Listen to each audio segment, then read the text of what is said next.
I'll tell you, one of the things that I've always dreaded is going to the nightclub in general. You go to the nightclub, you never know what you're going to find out about a woman when you go to the nightclub.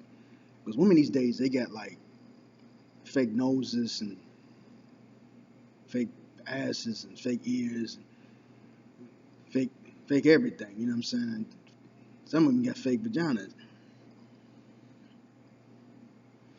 I don't know what to expect when I go to a nightclub and I see a woman in a tight dress. You're afraid when the dress comes off, everything's gonna fall off. It says scotch tape and everything else. And the women are trying to hold everything together any way they can because they're trying to look good, right? So they can attract someone. You go to a nightclub and you walk the woman and you try to see if you can't get a dance or something.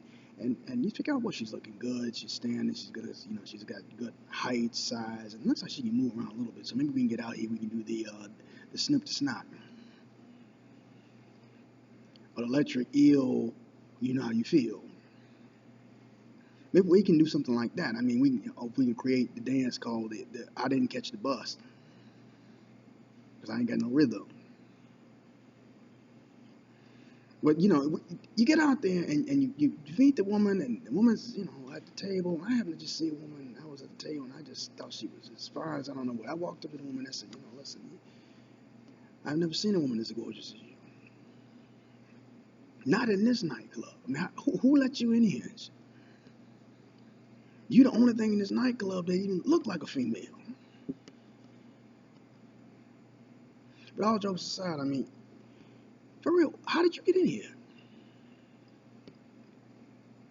But no, anyway, the heck with it. I mean, basically, it's like this. I ain't doing what you doing. You want to kick it on the floor for a minute because I don't feel like sitting out here looking stupid. I mean, I just want to sit all night and sit at the table and try to look like somebody important. At least we can go and dance for a while or something. We get loose and we get used to talking to one another. We feel more compelled to say something other than your clothes don't match. And why is your hair out of place? Anyway, but we finally got through all that awkward stuff, and so I took the woman on the floor, and I realized that once we got on the floor and we started trying to do it, I fell off the bus.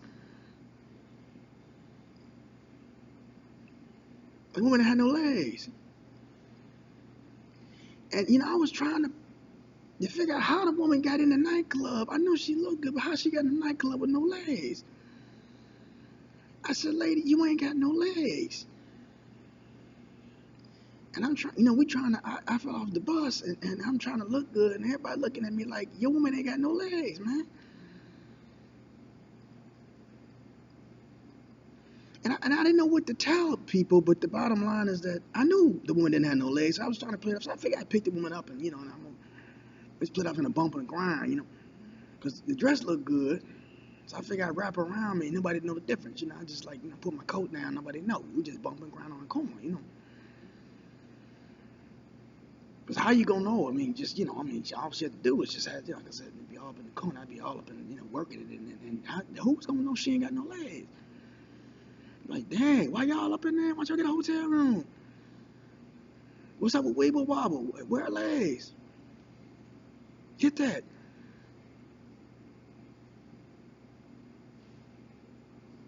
But anyway, after all that dancing and whatnot with the woman that didn't have no legs, even though it was a situation I had to get through, I realized that later on that the woman got accidentally pregnant. And I had no idea who the daddy's baby was. But I got singled out. So it's like this. I didn't know what to do. I didn't have enough money to pay for any type of test, a DNA test. I was just broke as hell. So I had to start practicing diapers. They said, baby, come out here. I got to start changing diapers. And there's a couple of things I learned about this whole process of changing diapers when you got a kid. Don't laugh, man, because we what was going on, man. She had no legs. I could just spin around, you know what I mean? It's hot. And, anyway, I had to learn how to change diapers, though, all jokes aside. The diapers that I had to learn to change not these high-tech diapers, man. I mean, a lot of times we be changing cloth diapers, man. I ain't wasn't stuff like that. It was just, we had normal Pampers and stuff like that. We weren't doing no cloth that we had to try to knots and stuff. That stuff complicated.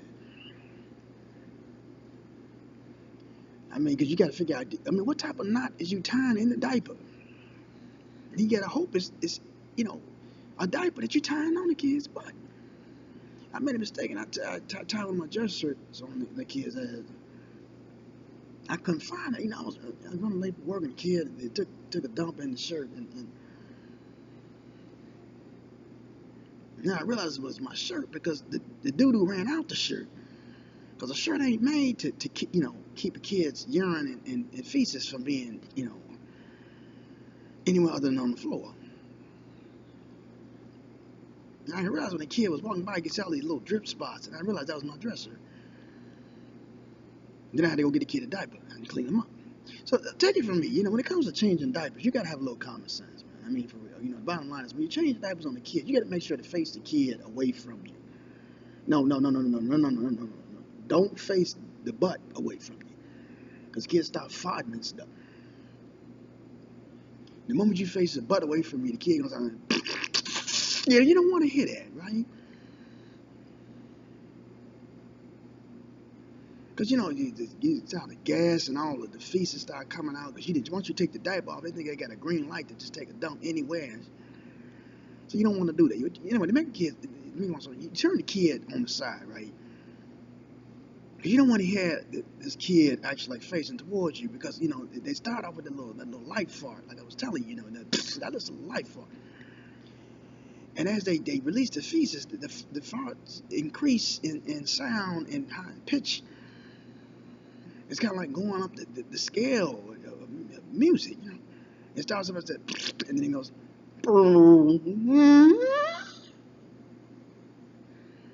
and then after a while, after they didn't release that,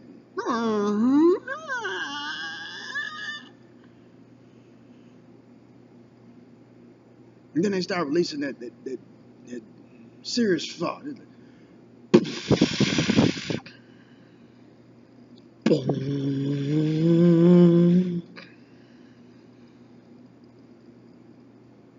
By this time, you already passed out on the floor, and your old lady walking in, and she's like, well, what happened? Did she pass out on the floor? And the kid's going,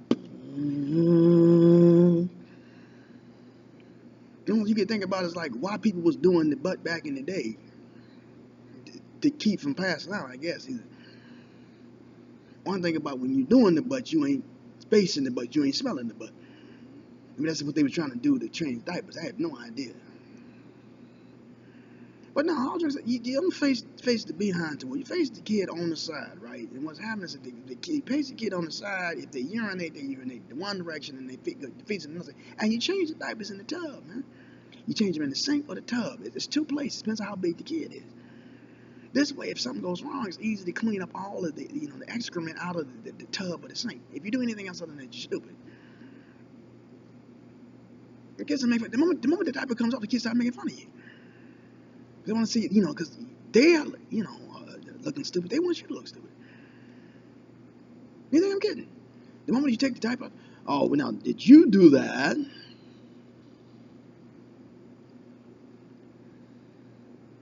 The moment you say that, the kid is like,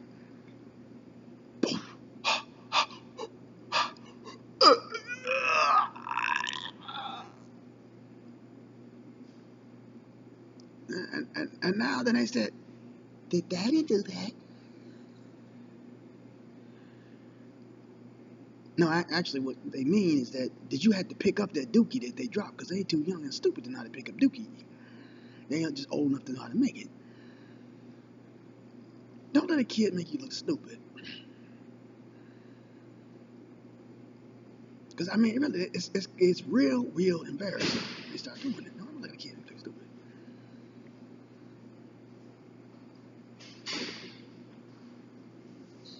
Let's see, when you get the kid in front of, you and you turn him on the side.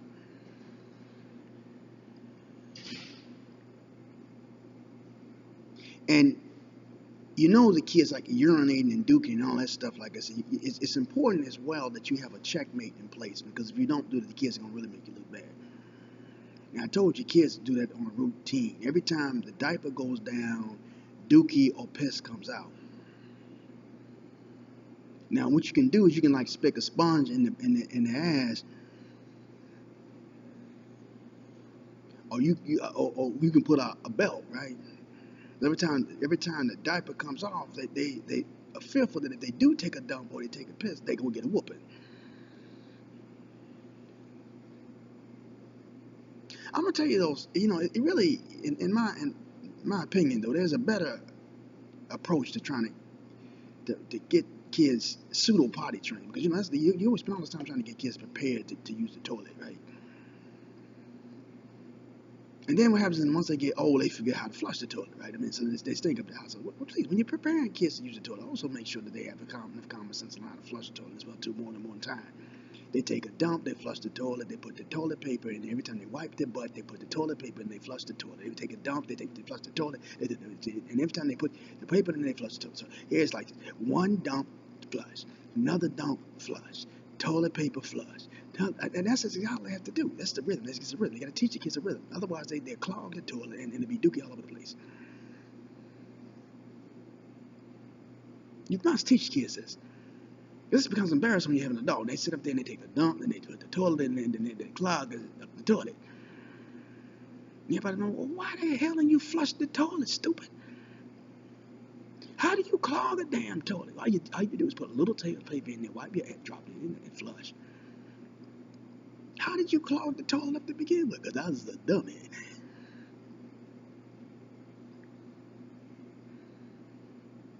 But when you have kids, no, seriously, I mean, the thing that you have to do when you're trying to check this whole concept of kids making you look stupid, because they always make you look stupid when you try to change the diaper. I told you the bottom line is that they look stupid, you're gonna look stupid. And you have to maintain a face. When you change the diaper, the kid, don't make it seem like it's with kids taking a shit or a piss is a big deal. Because that's all you did. Look at how big my shit is.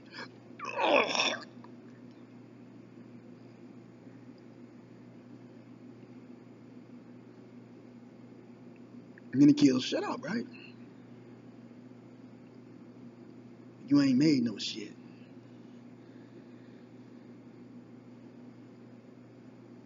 If that don't embarrass kids and it don't cause them to stop trying to mess with you when you change diapers, because they do that all the time anytime a woman leaves. They always gonna mess with the man, because they mean the man is a complete retard. The moment you don't lay one of them turds, one of your own farts out in the kid, start doing that, you can't, get your kid's attitude together. There's another alternative.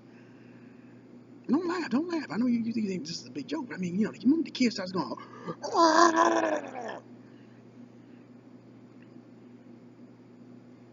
it's important that you start going.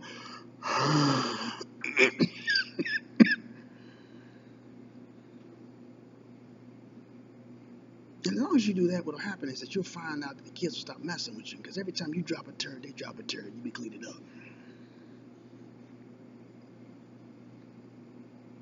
My baby thought that. And of course, then your woman comes in and slaps you upside the back of the head, because she will clean it up. And you get grounded. But, you might get whooped too.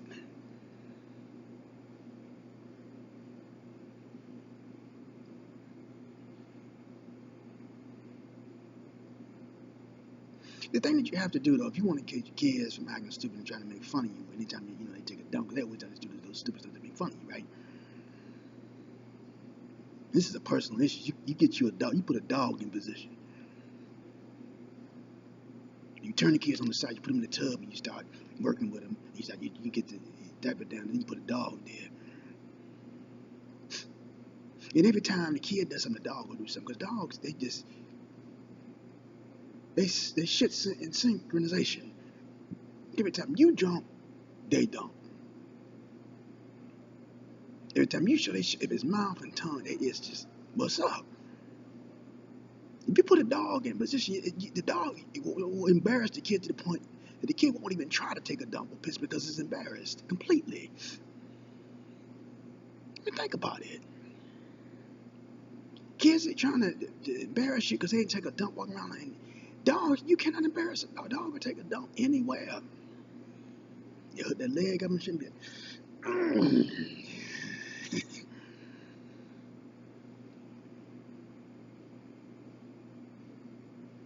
Don't think about cleaning it up. They take a piss anywhere.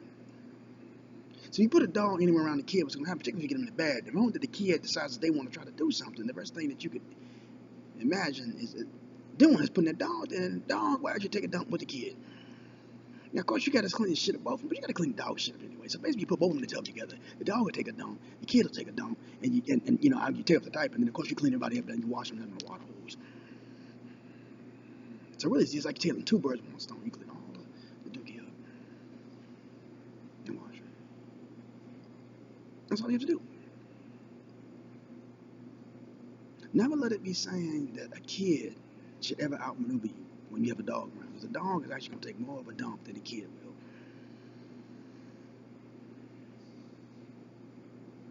Let that be a lesson to you. Never ever let a kid embarrass you anytime you're trying to change diapers. Turn them on the side. Have a dog out there. And make sure that the dog, listen to me, make sure that the dog is able to fart loud enough so the kid will pass out. That is the end of your lesson on how to change diapers without being made to look stupid.